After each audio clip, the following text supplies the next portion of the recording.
बिस्मिल्लाहिर्रहमानिर्रहीम। अस्सलाम वालेकुम वीवर्स। उम्मीद है अल्लाह ताला के फ़ज़ल व करम से आप सब खैरियत से होंगे।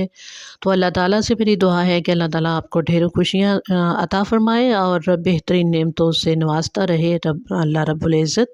तो आज बिस्मिल्लाह किचन ऑफिशियल में मूली, आलू और मटर और अंडे का आमलेट तैयार होगा। तो आप इस वीडियो को पूरा वॉच कीजिएगा। ये बहुत बेहतरीन इंशाल्लाह ये रेसिपी तैयार होगी। तो ये देखिए 2 मीडियम साइज़ के प्याज थे और हाफ़ कप मैंने डाल दिया है इसमें कढ़ाई में घी। तो घी आप अपनी मर्ज़ी से कम या ज़्यादा डाल सकते हैं और 2 मीडियम साइज़ के प्याज थे ये मैंने डाल दिए इसमें।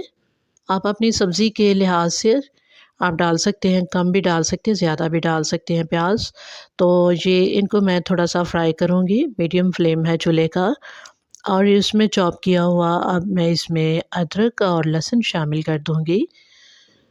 थोड़ा-सा प्याज का गोल्डन फ्राई सा कलर गोल्डन सा करना है इसको हमने इसका कलर। जी, तो ये चॉप किया हुआ लहसुन है और अदरक है, तो ये मैंने शामिल कर दिया है इसमें। 1 मिनट के लिए इसकी भी भुनाई करेंगे ताकि ये भी अच्छे से फ्राई हो जाए।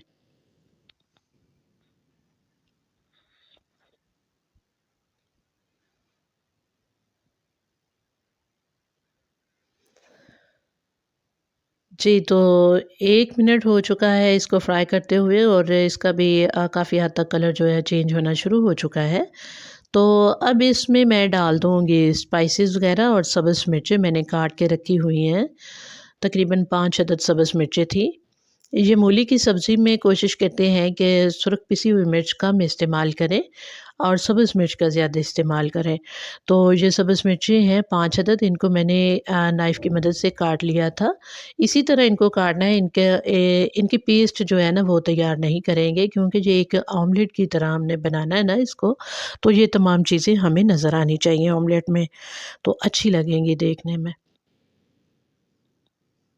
जी, तो इसको अच्छे से मिक्स किया, थोड़ा-सा घुमाया-फिराया गरम-गरम कढ़ाई में क्योंकि सर्दी है, तो इसको सैर करवानी चाहिए गरम-गरम कढ़ाई की। ये देखिए अब मेरे पास साबुत धनिया था, 1.5 चम्मच ये मैंने शामिल कर दिया था और तमाम मसाला जात गरम मसाले के जो होते हैं ना तमाम अज्ज़ा, वो मैंने थोड़े-थोड़े, थोड़े-थोड़े शामिल करके तो साबुत ज़ीरा भी डाल दिया था और सौंफ के चंद दाने और जिनकी अच्छी सी कुटाई करके ना दरदरी सी ये 1 चम्मच भर के अभी मैंने शामिल कर दिया है और 1 चम्मच मैं बाद में शामिल करूँगी। और इसके बाद हस्ब पसंद मिकदार में नमक, हल्दी और सुरख मिर्च थोड़ी-सी डाल देनी है। बहुत ज़्यादा स्पाइसेस इसमें नहीं जाएँगे। मिकदार अपनी मर्ज़ी से आप डालेंगे और टमाटर है बड़े साइज़ का था, इसको जो है ना छोटे-छोटे पीसेस में काट लेना है और इसमें शामिल कर देना है और इनकी करनी है अच्छे से भुनाई ताकि ये जो थोड़ा बहुत मसाला जात है ना इनका कच्चापन ख़त्म हो जाए।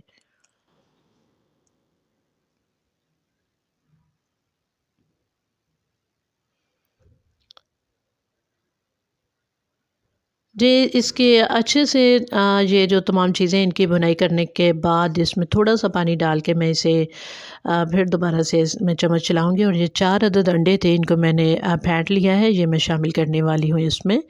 तो ये देखिए थोड़ा-सा पानी मैंने डाला है, बिल्कुल थोड़ा-सा, तो अब मैं चम्मच चला रही हूँ ताकि अच्छे से ना जो है ना ये मिक्स हो जाए तमाम चीज़ें और इनका कच्चापन भी ख़त्म हो जाए।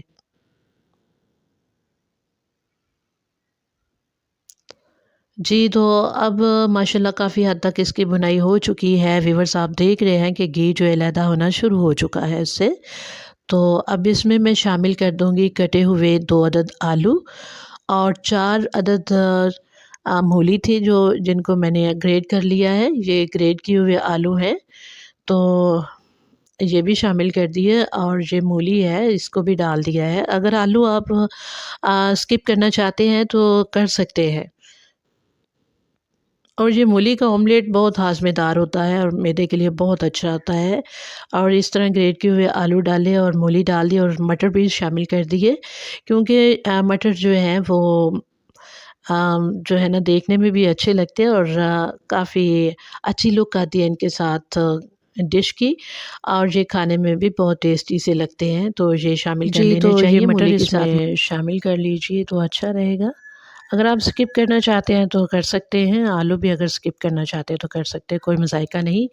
और ग्रेट किए हुए आलू जो हैं वो बाद में धोने ज़रूर हैं ताकि एक्स्ट्रा स्टार्च जो है वो निकल जाए। इसलिए क्योंकि वो पैंदे के साथ ना चिपकता बहुत ज़्यादा है। तो जी, इस तरह मैंने इसको अच्छे से 6-7 मिनट के लिए पकाया है, बहुत अच्छे से ये सॉफ़्ट हो चुके हैं, तमाम चीज़ें पक चुकी हैं। तो अब मैं इसमें जो है ना 4 अदद फेंटे हुए अंडे, जिसमें गरम मसाला मैंने शामिल किया था, हल्का-सा नमक भी, तो ये मैं इस सारे मिक्सचर के ऊपर, ये सारी रेसिपी के ऊपर डाल रही हूँ। तो इस तरह डालने के बाद इसके ऊपर मैं सब्ज़ धनिया कटा हुआ डाल दूँगी, और सब्ज़ मिर्ची कटी हुई भी आप ऊपर डाल दीजिए इसके, तो बड़ा अच्छा-सा टेस्ट आएगा उनका भी। जी, तो इसको फिर सब्ज़ धनिया डालने के बाद कवर दे के 3 से 4 मिनट के लिए जो है ना लो फ्लेम पे इसको पकाना है। उसके बाद कवर उतार देंगे और फिर 2 मिनट के लिए और इसकी पकाई होगी। इसको उलट-पलट के फिर 2-3 मिनट के लिए इसको फिर पकाना है, ताकि अच्छे से जो तमाम जो अज़्ज़ा है आपस में मिल-जुल जाए, और जो ऑमलेट है ये एक बेहतरीन शक्ल इख्तियार कर ले। बहुत ज़्यादा तेज़ी से चम्मच नहीं इसमें चलाएँगे, बड़े आराम से स्पैचुला की मदद से इसको पलटाएँगे और पकाएँगे इसको।